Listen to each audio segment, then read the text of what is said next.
Halo adik-adik sekalian, Assalamualaikum warahmatullahi wabarakatuh. Kita mulai lagi untuk kelanjutan materi yang kedua. Oke, kalau bisa semua kamera diaktifkan biar saya bisa menyapa kalian dengan lebih enak gitu ya. Bisa diaktifkan kameranya. Oke, ini sesuai dengan yang ditanyakan tadi oleh Fadil. Katanya bagaimana kita mau mengamankan identitas digital kita. Ya, jadi kita akan membahas tentang bisa dikatakan cara-cara atau tutorial mengamankan identitas digital kita pada medsos atau pada akun-akun digital yang lainnya. Ini menjadi penting, kenapa? Karena seperti yang saya katakan tadi, ada begitu banyak jalan-jalan para kriminal untuk melakukan tindak kriminal tersebut. Utamanya sekarang kita berada pada zaman digital. Mereka akan melakukan cara yang lebih modern juga untuk menipu atau untuk berbuat kejahatan. Ini sering terjadi, saya pun sering mengalami. Saya biasa di-chat oleh orang yang saya kenal, atau mungkin dia mengaku sebagai orang yang saya kenal. Dia minta dikirimin pulsa, seperti itu. Itu banyak terjadi. Saya pernah dilakukan seperti itu. Minta kirim pulsa, sekalinya saya tanya sesuatu hal yang hanya diketahui oleh orang teman saya tersebut, dia tidak bisa jawab. Nah, itu sudah membuktikan bahwa dia adalah seorang penipu yang menggunakan identitas teman saya untuk menipu orang lain melalui akun yang digunakan tersebut.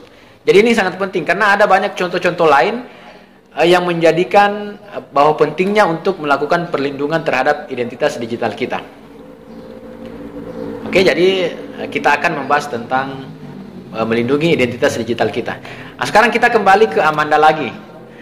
Katanya Amanda berkata, saya melihat sekarang banyak bahaya online yang harus diwaspadai. Haruskah saya takut berinternet? Kemudian bagaimana cara saya melindungi identitas digital saya?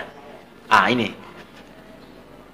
Di televisi itu sudah banyak kriminal yang tertangkap akibat melakukan tindak pidana atau tindak kriminal menggunakan yang berjalur online seperti itu.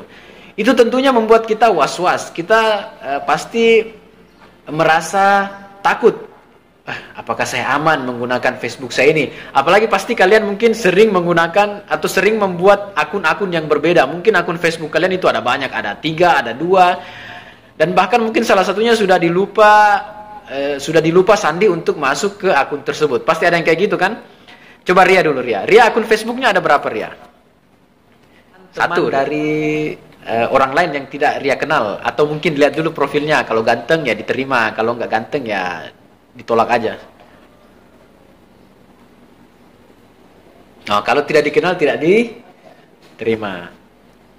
Karena saya sering melihat istilah dari para gadis-gadis yang bermedsos, katanya jika seorang wanita menerima permintaan pertemanan, berarti Anda telah lulus seleksi foto profil.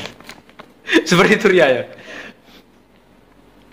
Jadi itu katanya. Jadi salah satu tips agar pertemanan kita bisa diterima itu kita harus lulus seleksi foto profil dulu. Oke, terima kasih Ria. Atau mungkin ada adik-adik yang mempunyai beberapa akun Facebook yang berbeda. Mungkin Fadil punya berapa akun Facebook, Fadil? Ini yang saya maksud. Terkadang kita menggunakan banyak akun, tapi kita lupa bagaimana masuk ke akun tersebut. Apakah kita lupa sandinya atau lupa akunnya, atau mungkin kita merasa akun kita itu sudah diambil alih atau dihack oleh orang lain.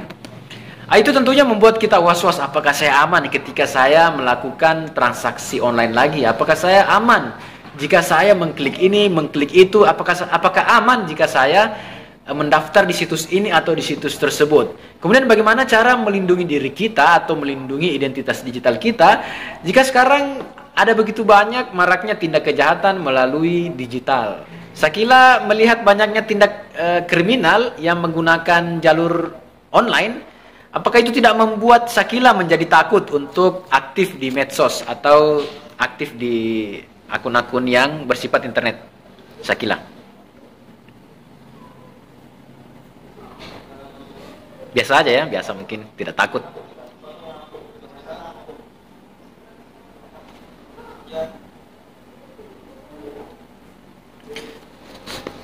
Ya, jadi Katanya Sakila cukup takut ya, karena banyaknya berita yang memang membuat kita terkadang was-was untuk melakukan transaksi online ataupun bermedsos bagaimana yang biasa kita lakukan. Tapi tidak masalah, karena rasa takut yang seperti itu tentunya akan membuat kita untuk lebih mengamankan diri kita atau lebih mengamankan identitas digital kita. Kemudian bagaimana cara kita menggunakan internet? Bagaimana cara adik-adik selama ini menggunakan internet? Apakah kalian memperhatikan privasi kalian, ataukah kalian memperhatikan keamanan, atau mungkin biasa saja privasi kalian itu kalian biarkan saja, kalian biarkan postingan kalian atau informasi kalian bisa dilihat oleh siapa saja, ataupun mungkin fitur keamanan kalian yang terkadang tidak menjadi prioritas nomor satu. Contoh sederhana saya seperti ini, banyak dari kalian atau adik-adik, terutama yang masih sangat muda, biasa kalau menggunakan HP temannya untuk online, itu terkadang lupa di logout. Karena lupa yang logout seperti itu, jadi orang lain bebas menggunakan akun kita untuk melakukan tindak-tindakan kriminal. Itu yang perlu diwaspadai. Jadi, pertama kita harus melindungi privasi kita sendiri, kemudian kita harus melindungi identitas tersebut dengan cara mengamankan akun-akun yang kita gunakan. Kemudian kita harus mengetahui dan bisa mengelola resiko dengan mengontrol identitas online kita melalui praktik online yang aman. Nah, jadi kita coba adik-adik ingat-ingat kembali, apakah selama ini saya melakukan praktik online secara aman atau tidak? Apakah selama ini saya gampang sekali memberikan komentar ke akun-akun teman saya, ke foto-foto teman saya? Apakah selama ini saya mudah sekali untuk mendaftar di situs-situs yang tidak saya kenali? Perhatikan ya, karena ingat, kita harus mengetahui resiko seperti apa jika kita tidak melakukan praktek online secara tidak aman. Seperti biasa adik-adik kalau men-share foto, terkadang hanya memilih pilihan publik, artinya tidak memperhatikan siapa saja yang perlu atau siapa saja yang aman untuk kita perlihatkan dengan postingan kita seperti ini. Apalagi ABG-ABG sekarang, terutama yang cewek nih, suka memposting curhatan, misalkan putus dengan pacarnya, sehingga dengan curhatannya itu banyak sekali superhero yang muncul komen, banyak sekali buaya yang menjadi superhero, tiba-tiba orang semua jadi dokter cinta. Ini juga saya suka ketawa sendiri membaca komen-komen. Itu yang perlu diperhatikan. Kenapa? Karena tindak kejahatan bisa saja bermunculan dari situ. Mungkin ada orang yang sok-sok perhatian dengan kita, sok-sok memberikan bantuan, tapi kita tidak tahu apa tujuan maksudnya sendiri. Apalagi kalau kita tidak mengenal orang-orang seperti itu ya. Apalagi biasa melalui jalur story. Jalur story kan bisa langsung balas secara pribadi. Anda curhat, kemudian ada dokter cinta, itu hati-hati seperti itu. Kenapa? Karena tindak kriminal bisa berawal dari rasa gampang percayanya kita terhadap orang lain. Oke, kemudian apakah yang harus kita bagikan ke orang lain? Apakah kita dengan mudah bisa membagikan nomor rekening bank di media sosial? Apakah kita dengan gampangnya memasukkan rekening bank kita? Atau mungkin kita gampang sekali untuk mengunggah video curhatan tentang masalah pribadi? Atau mungkin kita gampang saja mendaftar ke situs web yang belum diketahui dengan memasukkan nama asli atau nama alamat kita ataupun KTP kita tanpa memperhatikan apakah ini aman atau tidak. Jadi kita harus memperhatikan tersebut. Jangan uang misalkan ya, seperti itu. Jadi jangan terlalu gampang untuk memberikan nomor rekening bank kita ke media sosial. Seperti tadi video curhatan atau mungkin postingan-postingan curhat. Ini kan tidak menjadi tidak menjadi konsumsi publik ya. Misalkan artinya kita pikir siapa yang peduli dengan masalah kita ya?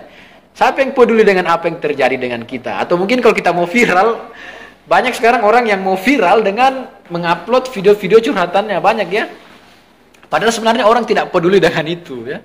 Jadi kita harus memilah-milah video-video apa saja. Kenapa tidak membuat video yang lebih kreatif? Curhat seperti itu.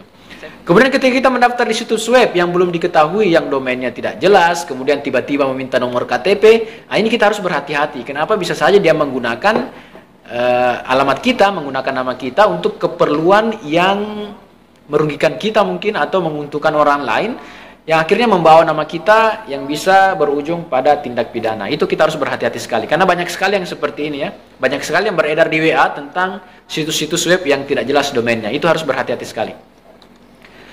Kemudian bagaimana cara kita pertama untuk melindungi identitas digital kita? Ini yang paling pertama, yang paling populer, yaitu dengan menggunakan kata sandi. Untuk masuk Facebook kita menggunakan kata sandi, masuk apalagi Instagram kita menggunakan kata sandi. Coba saya tanya dulu kepada Tika. Halo Tika, bisa diaktifkan kameranya Tika? Halo Tika, are you? Oke Tika. Tika, pernah nggak misalkan seseorang menggunakan Facebook atau WA WhatsApp Tika tanpa sepengetahuan Tika? Istilahnya apa sekarang anak muda, bajak ya, dibajak. Wah, HP saya dibajak. Pernah nggak HP-nya dibajak? Facebooknya dibajak? Akunnya yang dibajak. Itu salah satu contoh bahwa keamanan sandi ini sangat penting. Kenapa? Karena jika kita tidak memperbaharui tidak mengoptimalkan kata sandi, orang gampang saja untuk berbuat kejahatan dengan menggunakan atas nama kita. Jadi memang kita perlu mengamankan, terutama yang pertama ini adalah kata sandi. Kata sandi ini seperti pintu pertama masuk ke akun kita. Jadi ketika kita mengunci pintu kita dengan baik, maka tentu saja rumah kita atau akun kita itu tidak gampang untuk diobrak-abrik oleh orang lain. Kemudian ada program keamanan cyber. Nah, ini mungkin yang kalian banyak yang tidak terlalu memperhatikan. Jadi sebenarnya mungkin kalian sudah menggunakan itu ya, tapi mungkin karena kalian tidak tahu istilah ini, tapi sebenarnya mungkin sudah kalian gunakan. Oke, terima kasih Nur Fadillah. Nah, ini contoh kata sandi yang tidak kuat. Misalkan terlalu pendek, atau mungkin terlalu gampang, atau hanya seperti nomor seperti ini 1, 2, 3, 4, 5, 6, 7, atau mungkin sudah terlalu pendek atau terlalu gampang, atau mungkin yang terlalu gampang ditebak ya. Jadi kalian jangan menggunakan kata sandi yang gampang ditebak, seperti tanggal lahir, itu sebenarnya tidak disarankan. Seperti tanggal lahir, nomor HP, itu tidak disarankan ya.